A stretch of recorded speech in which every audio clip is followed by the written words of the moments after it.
पार्वती जी ने बहुत बहाना किया, मेरे से पहाड़ में चलना नहीं होगा, मैं नहीं चल पाऊंगी इतना ऊंचा। भगवान शंकर ने एक काम करो, मैं और तुम दोनों कबूतर कबूतरी बने जाते और उड़ करके पहाड़ के ऊपर चले चलते। भगवान शंकर ने पार्वती जी को वैसा करके और जब पहाड़ के ऊपर ले गए, वहां बढ़ के नीचे पहुंच करके भगवान शंकर और पार्वती अपने असली रूप में आ गए। भगवान शंकर समझाने लगे, पार्वती ये जीवात्मा बहुत सारे जंजाल में उलझा हुआ है।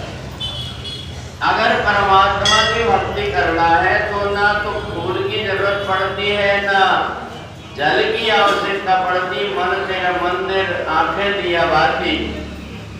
अगर व्यक्ति परमात्मा से प्रेम करना चाहता है तो उसको मानसिक रूप से परमात्मा की पूजा से जुड़ जाना चाहिए। और जो वीतराग संत महापुरुष है वो भी ऐसा ही करते हैं कि पूजन की सामग्री इकट्ठा करने में जितना परेशान हो जाते हैं, उतना बैठ करके मानसिक रूप से हमको यहाँ जल लेकर के आते हैं, पर भगवान को हम गंगा जल, नर्मदा जल इसे स्नान करा सकते हैं। और यहाँ तो जो हमारे पास में मूर्ति है उसका पूजन करते हैं। पर मानसिक रूप से जब हम पूजन करने लगे तो चाहे हम अमरनाथ पहुंच करके वहाँ पूजन कर लें, महाकालेश्वर पहुंच करके, सोमनाथ पहुंच करके, जहाँ चाहे मन से तुरंत जा करके और मानसिक रूप से पूजन कर सकते। भगवान शंकर ने पार्वती जी को बताया, पर पार्वती जी के अंदर बुद्धि की कमी थी, इसलिए उन्हें समझ नहीं पाई और कथा सुनते सुनते नींद आ गई। भगवान शंकर ने सोचा कि पहले जन्म में भी अज्ञान के कारण इनकी मृत्यु हुई थी, परमात्मा को नहीं पहचान पाई, और इस जन्म में भी मैं सार तत्व अमर कथा जो जीवन में जीवात्मा के पास में कुछ रहेगा ना रहे, परंतु वो परमात्मा से जुड़े रह सकता है, ऐसी कथा सुना रहा हूँ। परंतु पार्वती जी को अज्ञान के कारण नींद आ गई। भगवान शंकर को बड़ा क्रोध आया। अब भगवान शंकर पार्वती को छोड़ करके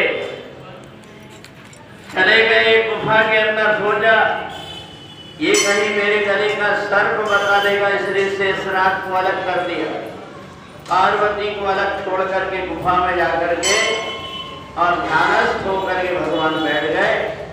तो जैसे ध्यान में बैठे तो भगवान के पूरे शरीर में बर्फ जम गई ठंडी के कारण, इसलिए भगवान जिस गुफा में विराजमान है वहाँ उस गुफा को अमरनाथ की गुफा कहते हैं।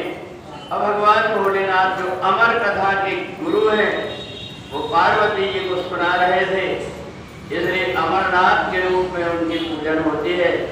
जो व्यक्ति अमरनाथ नहीं पहुंच पाता, अमरनाथ जी की मूर्ति बना करके आवाहन करके उनके दर्शन कर लेता है तो उसको भी अमरनाथ यात्रा का पुण्य प्राप्त हो जाता है।